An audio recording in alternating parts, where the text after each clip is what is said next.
Asante kwa taarifa hiyo kuhusu hali ya usalama huko Kivu Kusini, DRC, hasa katika maeneo ya Kalehe, Kabamba na Katana.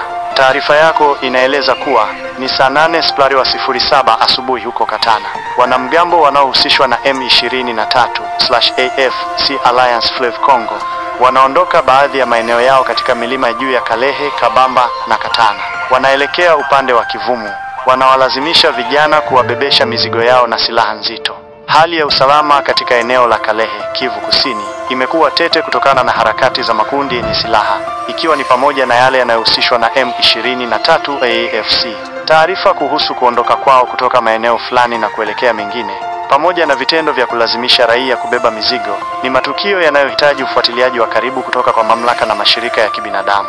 Nitatumia zana ya utafutaji kupata taarifa za hivi karibuni zinazoweza kuthibitisha au kutoa muktadha zaidi kuhusu harakati hizi za M23/AFC katika eneo la Kalehe, Katana na Kivumu.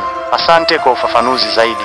Kulingana na taarifa za hivi karibuni kutoka kwa vyanzo mbalimbali kama RFI, Radio Okapi, Actualite.cd, mashirika ya haki za binadamu, kuhusu hali katika Kivu Kusini: 1. Mapigano makali eneo la Katana katika wilaya ya Kabare karibu na Kalehe, Kabamba na maeneo mengine ya Kalehe yameshuhudia mapigano makali kati ya wanamgambo wa wazalendo wanaoungwa mkono na jeshi la FARDC na vikosi vya M23/AFC katika wiki za hivi karibuni, hasa katikati ya mwezi Aprili 2025. 2. Mabadiliko ya udhibiti. Kumekuwa na ripoti zinazokinzana kuhusu udhibiti wa baadhi ya vijiji. Wakati wazalendo waliripotiwa kuchukua baadhi ya maeneo mapema Aprili, takriban Aprili 10, ripoti za baadaye karibu Aprili 15-16 zilisema M23/AFC walifanikiwa kuyachukua tena maeneo hayo, ikiwa ni pamoja na Kabamba, Kabare na baadhi ya vijiji kama Lemera na Bushaku huko Kalehe baada ya kuleta wanajeshi wa ziada. 3. Harakati za M23/AFC, ingawa baadhi ya ripoti za hivi karibuni hadi Aprili 18 zilieleza kuwa M23/AFC walikuwa wakiongeza nguvu katika maeneo yao yote ya Kivu Kusini, ikiwemo Katana, Kabamba na Kalehe. Hali ya vita inaweza kubadilika haraka. Inawezekana kwamba taarifa uliotoa kuhusu kuondoka kwa vikosi kutoka maeneo ya juu na kuelekea Kivumu ni sahihi, ikiwakilisha harakati maalum za kimkakati au kuondoka kwa muda kutokana na shinikizo au mpango mwingine. Kivumu iko karibu na uwanja wa ndege wa Kavumu na mji wa Bukavu, maeneo ambayo yamekuwa na umuhimu wa kimkakati na mapigano. 4. Kulazimisha watu kazi. Kuhusu M23/AFC kuwalazimisha vijana kubeba mizigo na silaha. Hii ni ripoti ambayo imetolewa mara kwa mara na mashirika ya haki za binadamu kama Human Rights Watch, Fides na vyombo vya habari. Wameripoti matukio ambapo M23 wamekuwa wakitumia nguvu kuwalazimisha raia, ikiwa ni pamoja na vijana, kufanya kazi za shuruti kama kubeba vifaa, kusafisha barabara na wakati mwingine hata kuwalazimisha kujiunga na kundi lao. Kwa muhtasari, eneo hilo lina hali tete sana na mabadiliko ya haraka ya udhibiti na harakati za vikosi. Taarifa yako inaendana na muktadha wa mapigano yanayoendelea na mbinu zinazoripotiwa kutumiwa na M23/AFC katika maeneo wanayoyadhibiti au wanapopita.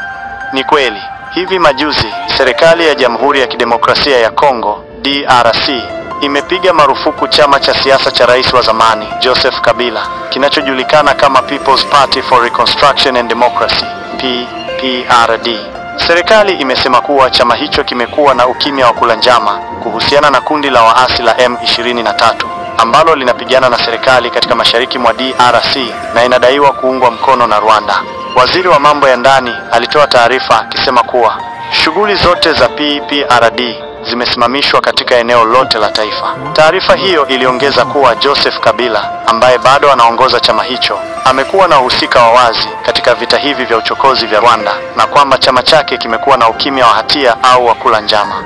Serikali pia ilikosoa mtazamo wa utata wa Kabila kwa kutowahi kulaani uasi wa M23 au usaidizi wa Rwanda kwa kundi hilo la waasi.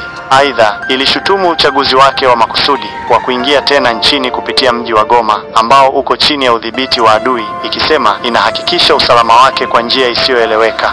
Wakati huo huo, Wizara ya Sheria imeomba mwendesha mashtaka mkuu katika mahakama ya Cassation kuanzisha kesi za kisheria dhidi ya Joseph Kabila kwa kuhusika kwake moja kwa moja na M23. Hatua hii inajiri siku chache baada ya Kabila kurejea DRC kwa mara ya kwanza tangu kabla ya uchaguzi wa 2023. Alifika Goma, mji mkuu wa jimbo la Kivu Kaskazini, ambalo kwa sehemu kubwa liko chini ya udhibiti wa M23. Hali ya kisiasa nchini DRC imekuwa na wasiwasi mkubwa katika miezi ya hivi karibuni, huku Rais Felix Tshisekedi akimshutumu mara kwa mara mtangulizi wake Kabila kwa kujaribu kuandaa uasi na kuunga mkono makundi yenye silaha ikiwa ni pamoja na M23. Ripeta, hivi sasa hakuna taarifa zilizothibitishwa katika matokeo ya utafutaji zinazolingana na maelezo kamili ya watu wawili kuuawa na watu wenye silaha waliovalia sare za jeshi mjini Goma usiku wa Jumamosi kuamkia Jumapili tarehe 20 Aprili, huku mmoja wao akiwa mkurugenzi wa masomo katika taasisi ya Tuungane. Utafutaji ulipata taarifa za matukio mengine ya kiusalama ya hivi karibuni mjini Goma, ikiwa ni pamoja na tukio la ufyatuaji risasi katika hospitali ya Keshero usiku wa tarehe 4 kuamkia 5 Aprili 2025, ambapo mtu mmoja aliuawa, na mapigano yaliyotokea karibu na tarehe 28 Januari 2025 yaliyosababisha vifo vya watu kadhaa. Hata hivyo, matukio haya hayalingani milifu na maelezo uliotoa kuhusu tarehe na idadi ya wahanga pamoja na nafasi zao. Inawezekana kwamba tukio unalolirejelea bado halijaripotiwa kwa upana na maelezo hayo maalum, au kunaweza kuwa na tofauti ndogo katika tarehe au maelezo mengine. Kwa taarifa sahihi na za hivi punde zaidi kuhusu tukio hili, inashauriwa kuangalia ripoti kutoka vyanzo vya habari vya ndani vya Goma na Jamhuri ya Kidemokrasia ya Kongo. Mkoa wa North Kivu yatambua umuhimu wa ofisi ya udhibiti wa Kongo OCC katika kuhakikisha ubora wa bidhaa magharibi mwa jimbo kwa kuanzisha maabara Kasindi. Mamlaka ya mkoa wa North Kivu imetambua kazi muhimu inayofanywa na ofisi ya udhibiti wa Kongo OCC, ikisisitiza nafasi ya kimkakati ya sehemu ya magharibi ya jimbo hilo, hasa linapokuja suala la uchambuzi na udhibiti wa bidhaa. Utambuzi huu unadhihirishwa kwa kiasi kikubwa na kuanzishwa kwa maabara ya kisasa ya OCC katika mji wa mpakani wa Kasindi. Hatua hii ya kuanzisha maabara Kasindi, ambayo ni moja ya maingilio makuu ya bidhaa nchini, inaimarisha uwezo wa OCC kuhakikisha kuwa bidhaa zinazoingia na kutoka zinakidhi viwango vinavyohitajika. Uwepo wa maabara hii unawezesha uchambuzi wa kina wa kimaumbile, kemikali na viumbe hai wa bidhaa mbalimbali, na hivyo kulinda afya na usalama wa watumiaji pamoja na kukuza biashara halali na ya kuaminika. Ingawa hakuna taarifa rasmi ya moja kwa moja kutoka kwa mamlaka ya mkoa iliyopatikana ikitoa sifa kwa OCC, hatua za kivitendo kama vile mkurugenzi mkuu wa OCC kupokelewa na gavana wa North Kivu kujadili mchango wa ofisi hiyo katika kudhibiti bidhaa pamoja na uwekezaji katika miundombinu muhimu kama maabara ya Kasindi, zinaonyesha wazi kutambuliwa kwa jukumu muhimu la OCC katika jimbo hilo. Kuanzishwa kwa maabara huko Kasindi kunathibitisha umuhimu unaotolewa kwa udhibiti wa ubora wa bidhaa katika eneo hilo, ambalo ni kitovu cha biashara na shughuli za kiuchumi.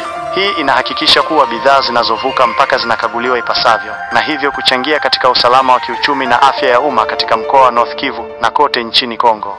Mkoa wa North Kivu yatambua umuhimu wa ofisi ya udhibiti wa Kongo OCC katika kuhakikisha ubora wa bidhaa magharibi mwa jimbo kwa kuanzisha maabara Kasindi. Mamlaka ya mkoa wa North Kivu imetambua kazi muhimu inayofanywa na ofisi ya udhibiti wa Kongo OCC, ikisisitiza nafasi ya kimkakati ya sehemu ya magharibi ya jimbo hilo, hasa linapokuja suala la uchambuzi na udhibiti wa bidhaa. Utambuzi huu unadhihirishwa kwa kiasi kikubwa na kuanzishwa kwa maabara ya kisasa ya OCC katika mji wa mpakani wa Kasindi. Hatua hii ya kuanzisha maabara Kasindi, ambayo ni moja ya maingilio makuu ya bidhaa nchini, inaimarisha uwezo wa OCC kuhakikisha kuwa bidhaa zinazoingia na kutoka zinakidhi viwango vinavyohitajika. Uwepo wa maabara hii unawezesha uchambuzi wa kina wa kimaumbile, kemikali na viumbe hai wa bidhaa mbalimbali, na hivyo kulinda afya na usalama wa watumiaji pamoja na kukuza biashara halali na ya kuaminika. Ingawa hakuna taarifa rasmi ya moja kwa moja kutoka kwa mamlaka ya mkoa iliyopatikana ikitoa sifa kwa OCC, hatua za kivitendo kama vile mkurugenzi mkuu wa OCC kupokelewa na gavana wa North Kivu kujadili mchango wa ofisi hiyo katika kudhibiti bidhaa pamoja na uwekezaji katika miundombinu muhimu kama maabara ya Kasindi, zinaonyesha wazi kutambuliwa kwa jukumu muhimu la OCC katika jimbo hilo. Kuanzishwa kwa maabara huko Kasindi kunathibitisha umuhimu unaotolewa kwa udhibiti wa ubora wa bidhaa katika eneo hilo, ambalo ni kitovu cha biashara na shughuli za kiuchumi. Hii inahakikisha kuwa bidhaa zinazovuka mpaka zinakaguliwa ipasavyo, na hivyo kuchangia katika usalama wa kiuchumi na afya ya umma katika mkoa wa North Kivu na kote nchini Kongo.